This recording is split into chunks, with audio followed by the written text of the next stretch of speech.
नमस्कार, 12 बजे 12 बड़ी खबरों में आप सभी दर्शकों का स्वागत है और मैं हूं आपके साथ अखंड राय और आप देख रहे हैं उत्तर प्रदेश का तेजी से बढ़ता हुआ digital platform IBC 24 Uttar Pradesh Uttarakhand. 12 बजे की 12 बड़ी खबरें बताएंगे, लेकिन उससे पहले कुछ महत्वपूर्ण खबर आपको बता दें। संभल हिंसा को हुए करीब करीब 1 महीने से ज्यादा का वक्त गुजर चुका है, लेकिन उसके बावजूद राजनीति अभी जारी है। आपको बता दें, कांग्रेस के नेता राहुल गांधी ने संभल हिंसा में मारे गए युवकों के पीड़ितों से दिल्ली में मुलाकात की थी। अब समाजवादी पार्टी का डेलीगेशन आज संभल जा रहा है और आर्थिक मदद के साथ 5 लाख रुपए का चेक लेकर के संभल जा रहा है और संभल हिंसा में मारे गए युवकों के पीड़ितों से परिवारों के लोगों से मुलाकात करेगा और उन्हें वो चेक सौंपेगा। समाजवादी पार्टी के जो नेता प्रतिपक्ष हैं विधानसभा में माता प्रसाद पांडे, उनकी अगुवाई में डेलीगेशन जा रहा है। 5 सांसद और करीब 4 विधायक हैं और लखनऊ से भी कुछ लोग जा रहे हैं, जिसमें रविदास मेहरोत्रा जो यहाँ के विधायक है वो भी वहां पहुंच रहे हैं। तमाम ऐसे जो समाजवादी पार्टी के नेता हैं जो इस डेलीगेशन में शामिल हैं, वो संभल में जाएंगे और वहां पहुंच करके जो मारे गए संभल हिंसा में मारे गए युवक हैं, उनके परिवार वालों से मिलकर उन्हें आर्थिक सहायता देंगे।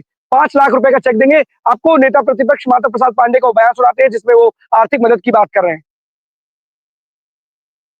ये देखेंगे भी वहाँ दरअसल हमारे राष्ट्रीय अध्यक्ष ने जो लोग मारे गए हैं उनको 5-5 लाख रुपया देने की घोषणा की थी, उसी का चेक लेकर के हम उन लोगों को देने जा रहे हैं।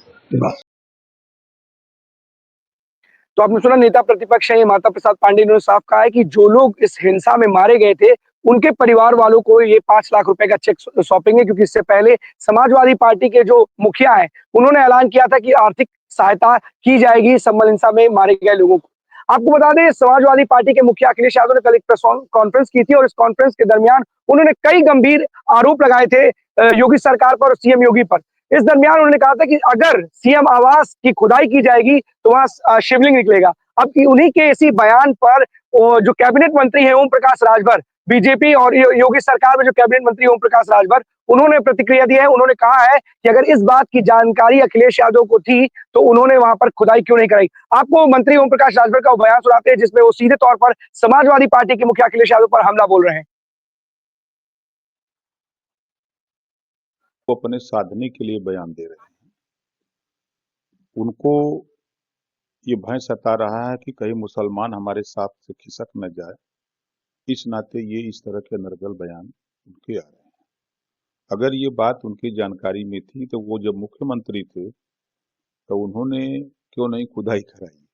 सवाल तो ये है, तो 5 साल लगातार थे, तो अगर शिवलिंग वहाँ है तो उसके वहाँ बैठ करके उन्होंने जो ये काम किया वो चीज जो है उनको खुद सोचना चाहिए था और समझना चाहिए।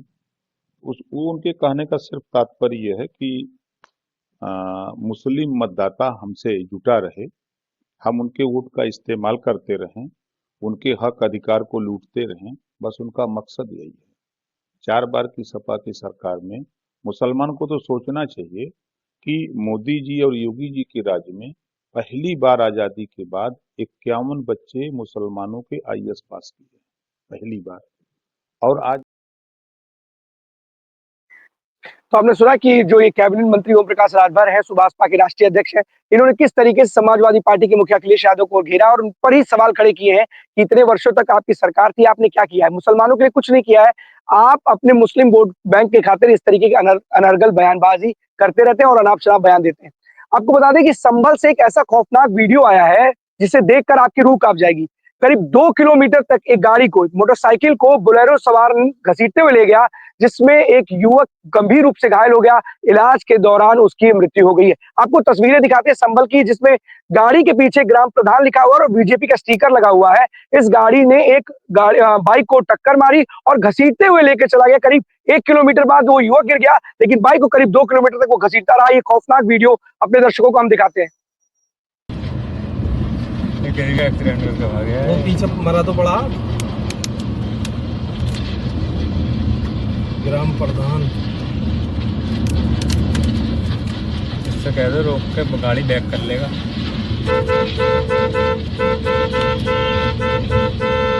आगे को लगा इसके, कोई रोक रहा आ गया, रोक लेगा। जिसे पता मोटरसाइकिल फंसी हुई है।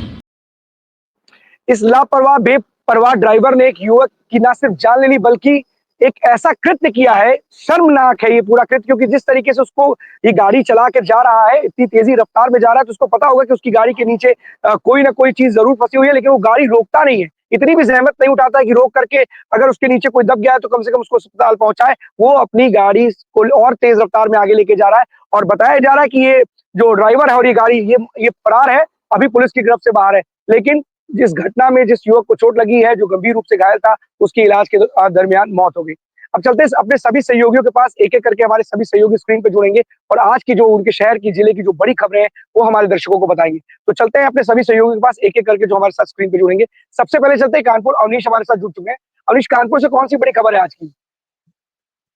अखंड जी, 2-3 खबरें हैं। फटाफट अपने दर्शकों को 2-3 खबरों से रूबरू कराते हैं। पहली खबर जो है यहाँ पर मंदिर को लेकर के है। जिस तरीके से मेयर प्रमिला पांडे लगातार यहाँ पर मंदिर को खोजने की प्रक्रिया कर रही हैं, वहीं कल उन्होंने एक मंदिर को और खोजा है, जो शिव मंदिर है। लगभग 100 साल पुराना मंदिर बताया जा रहा है। आपको बता दें, यहाँ पर जिट्टी पड़ाव एरिया पड़ता है, जहाँ पर मेयर जो है 2 पीएसी जो कंपनियों के साथ में और पुलिस दल के साथ में पहुंची थी। जाकर के वहां पर देखा तो मंदिर का जो इतना गुम्बद के अंदर का हिस्सा होता है उतना ही सुरक्षित था, बाकी चारों तरफ जो है कहीं न कहीं उसको कब्जा कर लिया गया था। वहाँ पर एक हिंदू परिवार रह रहा था। अंदर हालाँकि जो भी चीज़ें थी वो सुरक्षित थी और रोज़ पूजा-अर्चना वहाँ पे हो रही थी।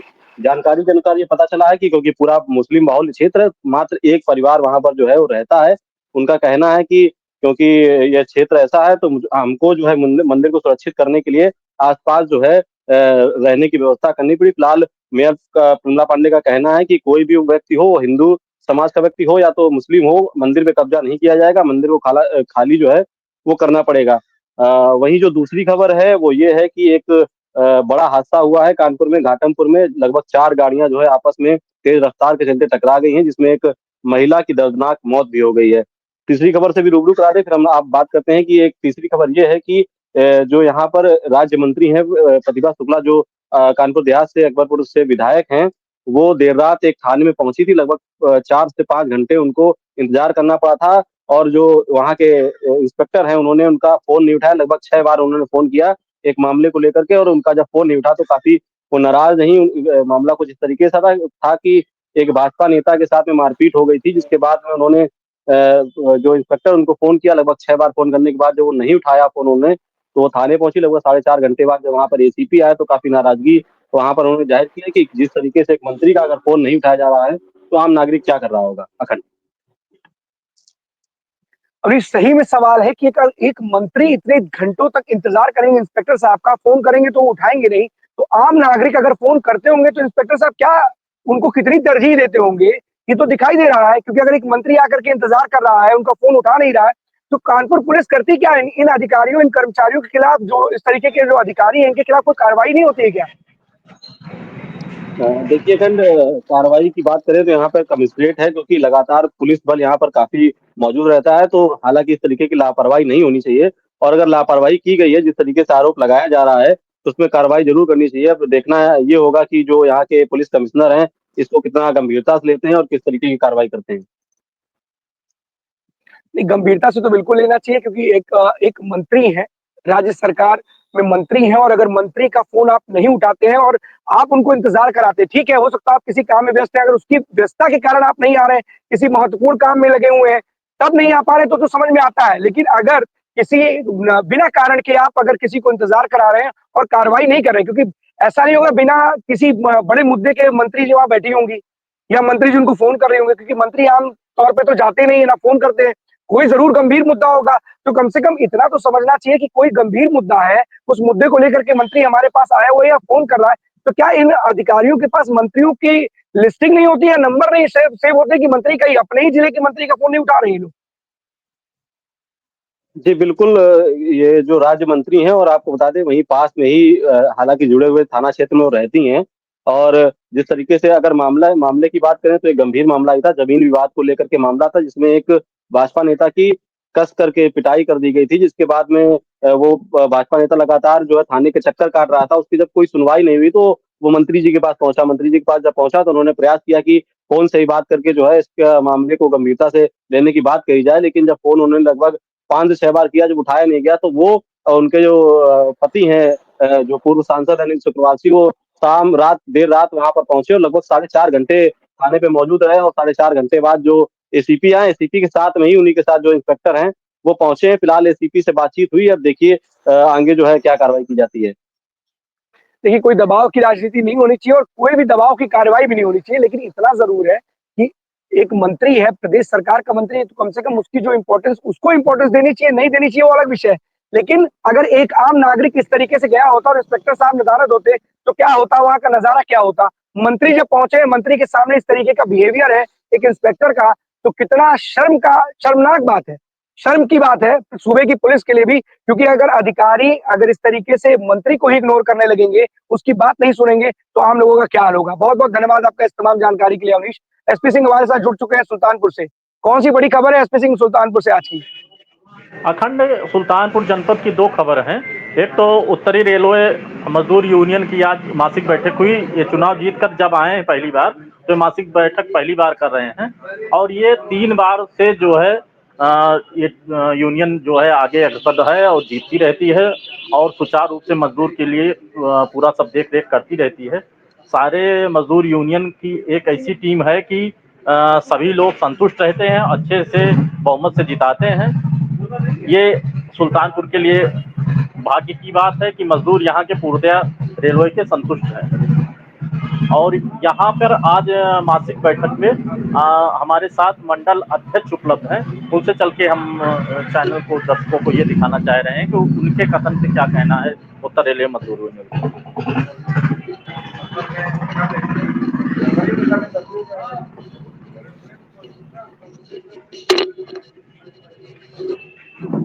सर बहुत बहुत धन्यवाद हमारे चैनल के लिए। आपका स्वागत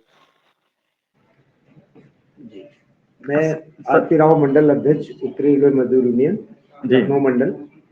आज मैं इस बैठक में, अपनी मासिक बैठक में आया हुआ हूँ क्योंकि मेरी यूनियन अभी बहुत वक्त से जीत करके इस मंडल में परचम फहराया। इसमें हमारी शाखा के पदाधिकारियों कार्यकर्ताओं ने बहुत मेहनत किया और मैं मजदूरों की आवाज़ अपने रेलवे प्रशासन तक ले जाने के लिए इनके मुद्दों को हमने सुना है।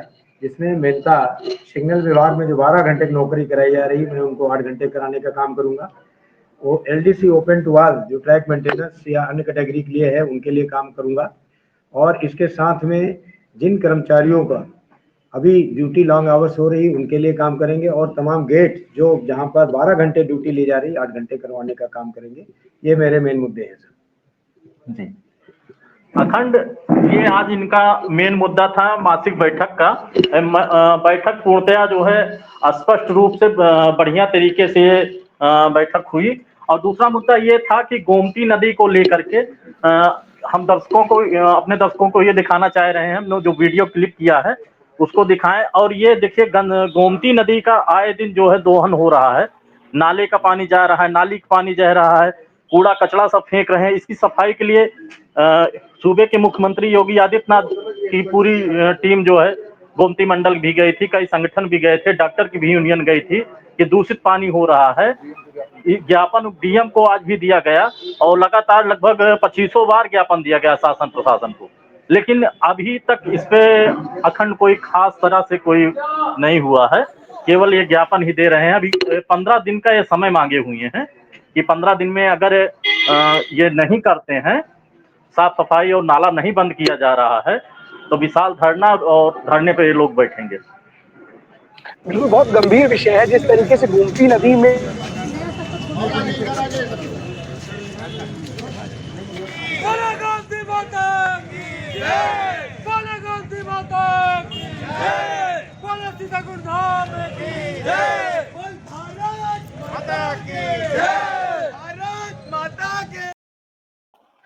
बहुत गंभीर विषय है, क्योंकि जिस तरीके से नदी में, गोमती नदी में नाले का पानी जा रहा है और उसकी जो साफ सफाई है, क्योंकि बहुत सारे लोग इसी पर निर्भर करते हैं, पीने का पानी है। और इस तरीके से डे बाय डे, जिस तरीके से दिन प्रतिदिन पूरी की पूरी नदी गंदी होती जा रही है, उसको लेकर के चिंता जरूर जाहिर करनी चाहिए और सरकार को कदम भी उठाने चाहिए। तमाम ऐसी बातें की जाती, तमाम ऐसी योजनाएं होती कि नदी को साफ किया जाएगा, लेकिन हाल वही है जस का तस, कुछ भी चीजें बदली नहीं है। तो तस्वीर बदलने की जरूरत है, काम करने की जरूरत है जो दिखाई दे।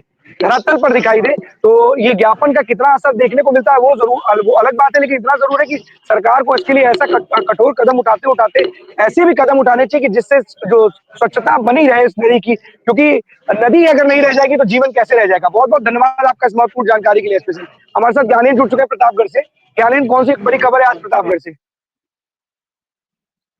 बिल्कुल देखिए अखंड, प्रतापगढ़ से 2 बड़ी खबरें हैं। पहले बात कर लेते हैं बड़ी खबरों में कि जिस तरीके से हम लोगों ने एक मुहिम चलाई, अभी लगातार चलती रहेगी, क्योंकि अगर बात करते हैं कि कुंभ मेले की तैयारियों को लेकर के, तो प्रतापगढ़ इस समय सबसे ज़्यादा अलर्ट नज़र आ रहा है। प्रतापगढ़ में देखिए अतिक्रमण हटाने का तो अभियान बड़ी तेजी से चल रहा है, लेकिन अब जो प्रयागराज से अयोध्या को जोड़ने वाला मार्ग है, उसको भी चुस्त एंड दुरुस्त किया जा रहा है। प्रशासन चलिए देर से ही लेकिन जागा सही है और अपने कामों में तेजी कर दिया है। अगर जैसे बात करें तो 11 किलोमीटर का आपको बाईपास बता रहे थे, तो वो जाके प्रयागराज मार्ग पे जाके मिल रहा था, तो इसमें बीच में एक पिलर गड़ा हुआ था जो उस बाईपास के लिए कंबाइन कर रहा था कि वो आगे ही जाके उस रास्ते को उतारेगा। लेकिन अब जो 4 लेन का मार्ग था, उस 4 लेन मार्ग में डबल लेन पे चल रही थी, लेकिन उसको अब डबल ही लेन करके बीच में डिवाइडर का काम किया जाएगा, क्योंकि एक्चुअली एक साइड में पूरा का पूरा पिलर ने जो है कब्जा कर लिया है, वहां पे अब डिवाइडर का काम किया जा रहा है। लेकिन प्रशासन ये भी चाह रहा है कि प्रतापगढ़ डीएम से मेरी कल बात हो रही थी, तो उन्होंने बताया कि हो सकता है कि उससे पहले ही हम ये जो पिलर जो बाईपास का आ रहा है और ये 4 लेन पे आके मिल रहा है, इसको हम और तेजी से काम हम ठेकेदारों से बात कर रहे हैं कि जितनी तेजी से काम बढ़ सके उतनी ही तेजी से काम इसका किया जा सके। मैंने यहाँ पे मोरंग गिरवा लिया है, मिट्टी गिरवा ली है, पिलर्स आ गए हैं फ्लाईओवर निकालने के लिए। तो ये देखिए जब तक नहीं जागे थे तब तक तो कुछ नहीं, जैसे ही आईबीसी ने खबर चलाना शुरू किया तो अब प्रशासन जागा है। अतिक्रमण की बात करें, आपको बात एक एक तरीके से 4 लेन शहर को करने के विचार में है कि 4 लेन हो जाएगा तो जो आवागमन है वो थोड़ा-सा सुचारू रूप से हो जाएगा। और सबसे बड़ी दिक्कत होती है पुलिस के लिए, प्रतापगढ़ पुलिस के लिए सबसे बड़ी दिक्कतें ये है कि जो भी शहर में आता है वो गाड़ियाँ कहीं भी लगा के चल देते हैं। तो अब एक नियम ये निकाल दिया गया कि सीधी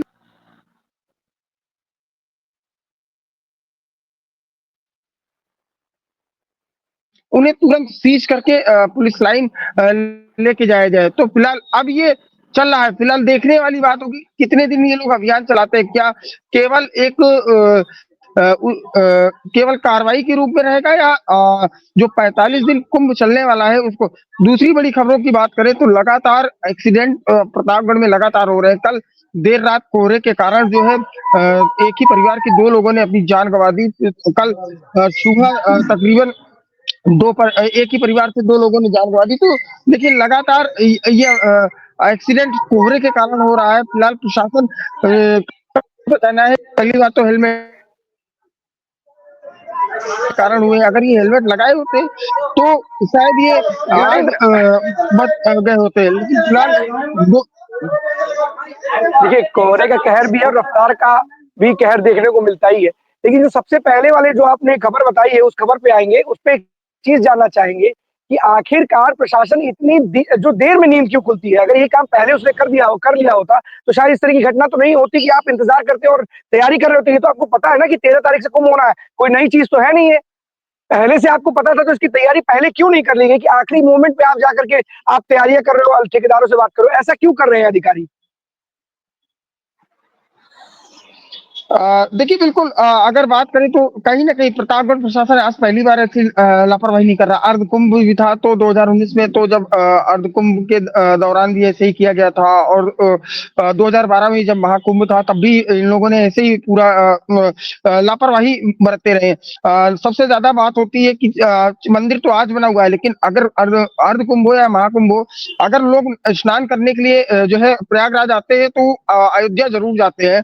और दूर से अगर कोई भी जो है स्नान करने के लिए आता है प्रयागराज, वो भी कुंभ जैसे महाकुंभ जैसे मेले में, तो वो उनका एक रूट जरूर तय होता है, वो होता है अयोध्या के लिए। 2012 में भी ऐसा ही हुआ था कि इन्होंने प्रतापगढ़ के लिए कोई भी, आपको बता दें कि 2012 मुझे अच्छी तरीके से याद है कि प्रतापगढ़ में तकरीबन 12 से 13 किलोमीटर तक का जाम लगा हुआ था।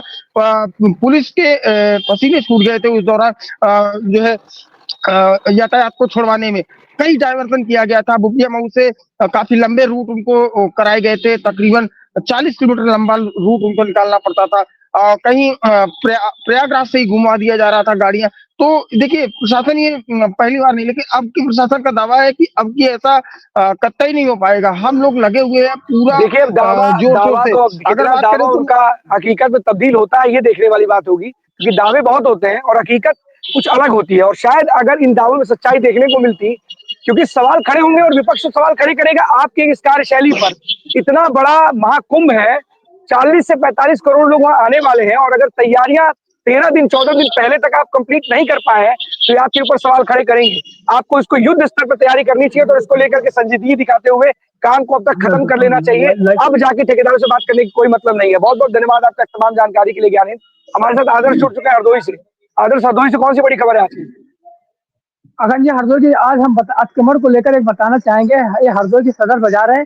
इस सदर बाजार में यहाँ जहाँ पर हम खड़े हैं, इस रोड की चौड़ाई करीब 25 फुट की है। यहाँ पर 2 ट्रक आ सकते थे, लेकिन यहाँ कर जो बाजार के लोग हैं इन्होंने अतिक्रमण कर रखा है। रोड पर सब्जी लगी हुई है और जो दुकानदार है वहाँ 3-4 हजार रुपए महीने को लेकर यहाँ सब्जी लगवाते हैं। कहीं ना कहीं पर यहाँ पर प्रशासन जो है ध्यान नहीं दे रहा है। आए दिन यहाँ पर जो है पब्लिक निकल उससे झगड़े भी होते हैं। जब दुकानदार कोई साइकिल खड़ी करता है उसको भगाते हैं, उस पर झगड़े भी तैयार हो जाते हैं। लेकिन ना यहाँ पर जिला प्रशासन ध्यान दे रहा है, ना पुलिस प्रशासन ध्यान दे रहा है, और ना यहाँ पर किसी प्रकार का नगर पालिका प्रशासन जो ध्यान दे रहा है। और हम दिखाना चाहेंगे, देखिए पूरी रोड पर सब्जी लगी हुई है। देखिए ये देखिए ये बाजार का माहौल है पूरा। ये वहाँ भी देखिए पूरी रोड जो है 30 फुट की रोड है, और उस 30 फुट की रोड को यहाँ पर सब्जी वालों ने कवर करके बाद 2 फुट रखा। यहाँ पर पहले कार आ जाती तक आते थे, लेकिन यहाँ पर एक साइकिल निकलने तक की जगह नहीं रह गई है। और यहाँ पर प्रशासन जब चेतेगा जब कोई बहुत बड़ी अनहोनी हो जाएगी। जी अखंड। नहीं, ये बिल्कुल सही बात है कि अनहोनी का इंतजार करें। प्रशासन की बहुत बड़ी लापरवाही है। इस तरीके से अतिक्रमण, अवैध अतिक्रमण की वजह से आए दिन जो समस्या राहगीरों को भी होती है, और आगे चल के जब इस अतिक्रमण पर कोई अभियान चलाया जाता है तो कानून व्यवस्था की स्थिति बिगड़ जाती है। अधिकारियों को इस पर कोई ना कोई एक्शन जरूर लेना चाहिए, क्योंकि इस तरीके से अवैध अतिक्रमण आने वाले समय में कानून व्यवस्था के लिए बहुत बड़ी चुनौती बन सकती है। बहुत बहुत धन्यवाद आपका इस तमाम जानकारी के लिए। अखंड जी मैं बताना चाहूँ, बताइए बताइए। मैं बताना चाहूंगा, यहाँ पर जो सब्जी विक्रेता है कहीं ना कहीं पर नेताओं का नाम लेकर उनकी छवि को धूमिल करते हैं। और जब यहाँ पर कुछ कहा जाता है कि हम उनके नेताजी के आदमी है या हम उनके आदमी है, लेकिन वही कहीं ना उन नेताओं का नाम को भी यहाँ जो दुकानदार जमीन पर फड़ पर लगाते हैं उनको भी बदनाम किया जा रहा है। ऐसे लोगों दुकानदारों पर कठोर से कठोर कार्रवाई होनी चाहिए और आर्थिक दंड से उनको दंडित करना चाहिए। नहीं, बहुत बहुत धन्यवाद आपका। कठोर कार्रवाई जरूर करनी चाहिए, लेकिन अगर इस तरीके की स्थिति ही पैदा नहीं होने देनी चाहिए ना। पहले दिन जब ही मार्केट लग जाए, इसको अगर बंद करा देंगे तो इस तरह की स्थितियां पैदा नहीं होंगी। आप इस पर नजर बनाएगा, प्रशासन, जिला प्रशासन से बात करने की जरूर कोशिश करेंगे कि आखिर ऐसी स्थितियां क्यों पैदा होने देते हैं। बहुत बहुत धन्यवाद आपका आदर्श, इस तमाम जानकारी के लिए। इंद्रवीर हमारे साथ जुड़ चुके हैं। इंद्रवीर, रायबरेली से कौन सी बड़ी खबर है आज की?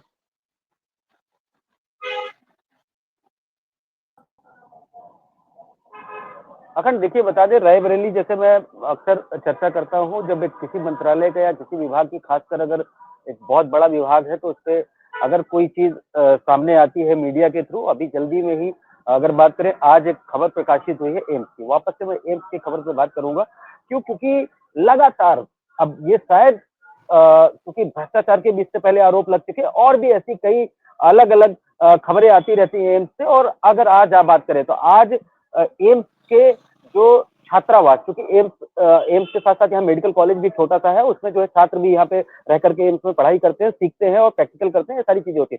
तो उसी छात्रावास में एक मेस चलता था, और वो मेस जो चलाते थे वहां के छात्र स्टूडेंट खुद चलाते थे। इसी को लेकर के आज जो है उसपे डीन के कहने पर ईडी ने छात्रों से छीनकर अपने चहेते ठेकेदार को वहां का एक टेंडर जारी करते हैं। और ये छात्र जो पहले मेस चलाते थे वहां का छात्रावास का, वो क्वालिटी क्वांटिटी अपने हिसाब से करते थे और उसी हिसाब से। और इस जो दिया गया है, इसमें जो है उनको दिया गया है जाफरानी किचन सर्विस उसकी एंट्री हुई है एम्स में।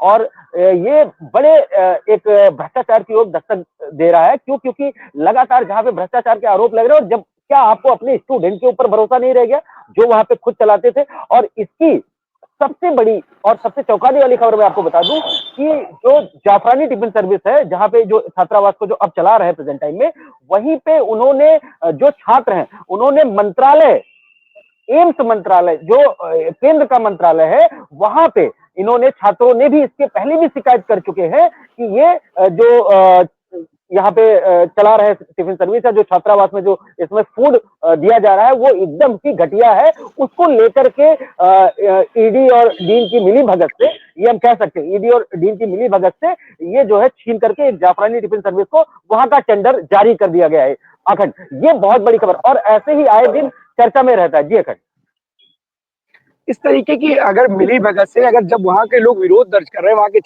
छात्र विरोध कर रहे हैं, तो क्यों नहीं उस विरोध को ध्यान में रखते हुए उसको लेकर के फैसला करना चाहिए? उनके विरोध को दरकिनार करके अगर आप फैसला लेंगे तो क्या स्थितियां सही हो जाएंगी? क्या आपको मिली भगत से अगर पैसे कुछ कमाने हैं तो आप कोई दूसरा रास्ता इख्तियार कर लो, क्यों उन बच्चों के भविष्य के साथ खिलवाड़ कर रहे हो? Exactly, your point has indicated of the भ्रष्टाचार। बिकॉज अगर आप नहीं है, आप नहीं चाहते, तो क्या जो स्टूडेंट को अपने हिसाब से दाल रोटी मिल रही है, वो अपने हिसाब से बनवा रहे थे, वो अपने हिसाब से चला रहे थे, तो क्या आपको भाई, क्योंकि उस मेस से आपका कोई लेना देना तो था नहीं, लेकिन as ED, as a dean of AIIMS, तो वो आपके ऊपर डिपेंड करता है कि आपके जो स्टूडेंट है या जो आपके डॉक्टर है उनको कितनी अच्छी फैकल्टी मिल रही है। उस फैकल्टी के बाद भी आपको उनके ऊपर कॉन्फिडेंस ना होकर के आपने एक प्राइवेट जाफरानी टिफिन सर्विस को ये टेंडर दे देते हैं, तो ये कहीं ना कहीं एक दर्शाता जरूर है कि इसमें कहीं ना कहीं कुछ ना कुछ जो है चल रहा है, कि आने वाले समय में ये इसका एक खुली किताब भी आएगी कि शायद ये भ्रष्टाचार टिफिन सर्विस के नाम पे भी एम्स में किया गया। जैसे अभी वापस से आयुष्मान योजना का भ्रष्टाचार खुला, और भी कई ऐसी चीजें रही जो निकल के आई, जो प्रूफ के साथ निकल गई, तो ये भी निकल के आएगा। और इससे क्यों इसका प्राइवेट टेंडर दिया गया, ये तो ईडी और डीन बहुत अच्छे से बता सकते हैं। और खासकर एक बात और मैं आपको बता दूं, अभी अखंड, जो भी एम्स में सरकारी गतिविधियां होती है, जो कोई प्रोग्राम बनाया जाता है, कुछ ऐसी चीजें होती है, एम्स में इससे पहले डॉक्टर सुयस सीएमएस हुआ करते थे, मीडिया प्रभारी उनको बनाया गया था, उनकी जगह पे नीरज लाल को बनाया गया है। और नीरज लाल ने एक अपना एम्स का ग्रुप क्रिएट किया हुआ है। खैर, उस ग्रुप में कोई खबरें अभी उन्होंने अपडेट नहीं करी, इससे पहले 2-3 फंक्शन हो चुके हैं। ना किसी मीडिया वाले को इन्फॉर्म करना, ना किसी को कोई उनको उस लेवल पे उनको उनसे मतलब है। और जब वो बात करते हैं तो अपने आप में लगता है वो खुद ही डीन बने बैठे हैं, खुद ही ईडी बने बैठे हैं। अब ऐसे एक डॉक्टर को आपने जिम्मेदारी दी है, जो कि चौथे स्तंभ को भी वो कुछ समझता नहीं, उसने ग्रुप एज अ फॉर्मेलिटी बना के छोड़ दिया है। और कोई फंक्शन होता है तो किसी को कोई नहीं, जो उनके अपने मैं ये नहीं कहूंगा, जो अपने उनके 1-2 4-5 लोग होंगे उनको बुला लेना और बुला करके सारी चीजें दे, लेकिन ये भी नहीं आया संज्ञान में, जो करते हैं। लेकिन ये ऐसे सीएमएस आया है नीरज लाल, जिनको मीडिया का ग्रुप बना के छोड़ देना, फॉर्मेलिटी करके, कोई एमसी कभी उसमें नहीं डालना, कुछ नहीं करना। और जब मीडिया उनके बारे में अच्छा दिखाती है या बुरा दिखाती है, तो लोग फिंगर करते हैं मीडिया के ऊपर कि आपने ये दिखाया। तो as a media person, as a media coordinator, Neeraj Lal ji को ये बाकायदे ग्रुप में इंफॉर्मेशन देनी चाहिए, मेरा ऐसा मानना है। बिल्कुल, अधिकार का अपना प्रयोग कीजिए, दुरुपयोग मत कीजिए। अधिकार आपको मिले हैं, उस अधिकार के प्रयोग करने के लिए मिले हैं, दुरुपयोग करने के लिए नहीं मिले। ठीक है, सबका विरोध हो सकता है, जरूरी नहीं, आपके फैसले भी हो सकते हैं कि आप अपने हिसाब से फैसले लो, लेकिन जब कोई विरोध कर रहा है तो उस विरोध को भी आपको विरोध को सुनना चाहिए कि आखिर वजह क्या है, और उस पर फैसला लेना चाहिए। बहुत बहुत धन्यवाद आपका इस तमाम जानकारी के लिए। इंद्रवीर, हमारे साथ मोहम्मद इमरान जुड़ चुके हैं बिजनौर से। इमरान, बिजनौर से कौन सी बड़ी खबर है आज की? देखिए अखंड, बिजनौर से 2 खबर है। सबसे पहले तो मैं बताना चाहूंगा, सुबह सवेरे एक 4 व्हीलर जो है पेट्रोल भरवा करके दिल्ली के लिए निकली थी, तभी रास्ते में पेट्रोल पंप के सामने ही उसका एक्सीडेंट हो जाता है, जिसमें दोनों लोगों की जो है कार सवार की मौत हो जाती है मौके पर। और दूसरी खबर यह है कि एक सगे भाई ने अपने छोटे भाई को चाकू से गोदकर जो है रात्रि में मकान के हिस्से के बंटवारे को लेकर के हत्या कर दी, जिसको लेकर के मौके पर आला अधिकारी पहुंचते हैं और शव को जो है अपने कब्जे में लेकर के पोस्टमार्टम के लिए जिला अस्पताल भेज दिया गया है। और साथ ही साथ जो आरोपी बड़ा भाई है उसको जो है अपनी हिरासत में लेकर के पूछताछ जारी है। जी अखंड। इमरान, देखिए, इस तरीके की तमाम खबरें सामने आती हैं, संपत्ति विवाद को लेकर के, आपसी विवाद को लेकर के, परिवार में ही खूनी रंजिश के चलते इस तरीके की हत्या एक दूसरे की लोग कर देते हैं। समय रहते अगर इस पे कार्रवाई कर ली जाएगी, कानून अगर इस पे कुछ अच्छा संजीदगी से इस पे काम करेगा तो कहीं ना कहीं इस तरीके की घटनाओं पर लगाम लगेगी। लेकिन सवाल यही खड़े होते हैं कि जिस तरीके से पारिवारिक रंजिश में या क्या है कि आपसी संपत्ति विवाद में इस तरह की घटनाएं को अंजाम दिया जाता है, हाल फिलहाल में पुलिस और वहां पर क्या कहना है इस तरीके के मामलों को कैसे वो हैंडल करती है पुलिस, क्योंकि ये लापरवाही भी है पुलिस की भी, क्योंकि अगर इस तरीके के अगर मामलों को आसानी से हैंडल नहीं किया जाएगा तो इस तरीके की वारदात आए दिन देखने को मिलती है और आगे लगातार बढ़ती ही जाएंगी। देखिए अगर इस पूरे मामले में जो है एसपी ग्रामीण का साफ तौर से कहना है कि हमने जो है आरोपी भाई को गिरफ्तार कर लिया है और उसके अलावा जांच कर रहे हैं। इनका पहले भी कुछ किसी मामले को लेकर के बड़े भाई ने छोटे भाई के ऊपर जानलेवा हमला किया था, जिसमें छोटा भाई जो है मोहित, उसकी जान बच गई थी। लेकिन इस बार जो है रात्रि का फायदा उठाते हुए बड़े भाई ने चाकू से बेरहमी से उसके ऊपर हमला करा। ताबड़तोड़ हमला करते ही उसकी जो है मौके पर ही मौत हो जाती है, जिसको लेकर के गांव के ही लोगों ने पुलिस को सूचना दी और मौके पर स्थानीय पुलिस पहुंचती है। स्थानीय पुलिस ने आला अधिकारियों को अवगत कराया, जिससे एसपी ग्रामीण खुद मौके पे हैं इस वक्त। जी अखंड। नहीं इमरान, ये भी बात आती है निकल करके कि पुलिस क्या क्या करे, क्योंकि अब घर के झगड़े अगर निपटाने में पुलिस व्यस्त हो जाएगी तो कानून व्यवस्था को कैसे मेंटेन करेगी। लेकिन कहीं ना कहीं कानून को इस पर लेकर के कोई ऐसा विचार करना चाहिए कि जो इस तरीके की संपत्ति के विवाद है उसको आसानी से सुलझा सके, जिससे कि इस तरीके की घटनाओं पर लगाम लगाया जा सके। बहुत बहुत धन्यवाद आपका इस तमाम जानकारी के लिए। जितेंद्र हमारे साथ बस्ती से जुड़ चुके हैं। जितेंद्र, बस्ती से कौन सी बड़ी खबर है आज की? बिल्कुल अखंड, बस्ती से खबर की बात की जाए तो दो बड़ी खबर। मैं पहली खबर जो है पुलिस के खिलाफ बताना चाहूंगा, क्योंकि लगातार पिछले 2 दिन से लगभग शुक्रवार शनिवार अगर 3 दिन की मैं बात की जाऊँ, लगातार 3 दिन में बस्ती जनपद में रेप के 3 ऐसे मामले आए। लेकिन उसमें से एक सबसे अगर संवेदनशील मामला अगर बात की जाए तो एक मामला ऐसा है कि 3 साल के नाबालिग बच्चे के साथ में 6 से 7 साल के नाबालिग बच्चे ही उसके साथ में जो है गलत संबंध बनाने की कोशिश की है। फिलहाल जो बच्ची वहाँ खेल रही थी और उसके साथ जिस तरह से आप घर के बगल में आंगनबाड़ी केंद्र में जिस तरह से ये घटना घटी है, लेकिन जो बच्चे वहां पे और खेल रहे तो वही जाके अगर वहां जाके बच्ची की माँ को सारी बात बताई, और जो बच्ची की माँ जो है जो लड़कों के घर अगर वहां पे गई, वहां जाने के बाद उन लोगों ने ही उल्टा उसकी माँ को मारा। लेकिन किसी तरह से वहां से भाग के 112 पे फोन करके उसने पुलिस को जानकारी दी। ठीक है, जिस तरह से अभी 4-5 दिन पहले देखा अखंड जो है आईबीसी ने दिखाया भी था कि किस तरह से जो है रेप के मामले में एक जो बच्चा है किस तरह से वो फांसी लगा लिया था। लेकिन कहीं ना कहीं बस्ती पुलिस एक्शन में आ गई है और तत्काल बस्ती के जो उच्च अधिकारी है पुलिस के, वो मौके पे वहां पहुंचे, पहुंच के वहां पे जायजा लिया। फिलहाल नाबालिग बच्चे दोनों ही हैं, 6 से 7 साल के 3 बच्चे हैं। लेकिन अब बच्चों के खिलाफ क्या कार्रवाई करे, लेकिन कहीं ना कहीं जो है इस तरह की जो घटना हुई है और जो बच्चों के साथ में कहीं ना कहीं पुलिस एक्शन में है। लेकिन जो माता पिता को जो मारा गया है उसकी तहरीर के आधार पर मुकदमा तो पंजीकृत कर लिया गया है। दूसरी खबर अगर खंड तो बात की जाए तो स्वास्थ्य से लेके है। एक प्राइवेट अस्पताल बस्ती जनपद में है, उस प्राइवेट अस्पताल में लगभग 2 दर्जन से अधिक ऐसे जो मरीज है उनकी आंख का वहाँ ऑपरेशन किया। लेकिन आंख के ऑपरेशन करने के बाद में उनकी आंखों में लगातार जो है वो खराब होती गई और डॉक्टर ने जब उससे संभला नहीं तो वो डॉक्टर उनको यहाँ से लखनऊ के लिए रेफर कर देते। लेकिन ये भी सबसे बड़ा सवाल अखंड ये है कि बिना परिजन को बताए, उनके परिवार वाले को बिना बताए लखनऊ भेज देना एक प्राइवेट अस्पताल के लिए काफी जो है एक सोचने वाली बात होगी कि बिना परिजन को बताए लखनऊ भेज दिया गया।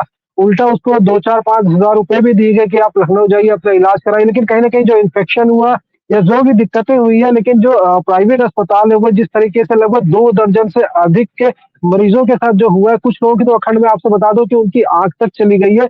ये काफी जो है मामला काफी गर्मी गर्मा का देखा गया। लोग परिजन अस्पताल पे गुजर के फिलहाल सीएमओ वहां पहुंच के उन्होंने अपनी कार्रवाई करते हुए ताला तो लगा दिया, लेकिन सीएमओ पे भी उंगलियां लगातार उठते रहती है, क्योंकि बस्ती के जो सीएमओ रमाकांत दुबे हैं अक्सर लगातार देखा जाता है कि कभी अल्ट्रासाउंड को लेके, कभी प्राइवेट अस्पतालों को लेके, कभी बच्चे को लेके लगातार वो कार्रवाई तो करते हैं। कार्रवाई लेकिन खंड वही होती है, 2 दिन ताला बंद होता है, तीसरे दिन खुल जाता है। ये उनके अंदर ये खासियत क्या है या क्या है, ये बहुत बड़ा सवाल है फिलहाल। लेकिन जनता हमेशा इस चीज को लेके लगी रहती है, क्या जो सीएमओ साहब वो कार्रवाई के नाम पे 2 दिन ताला तीसरे दिन खोल देना, ये अपने आप में एक सवाल खड़ा होता है।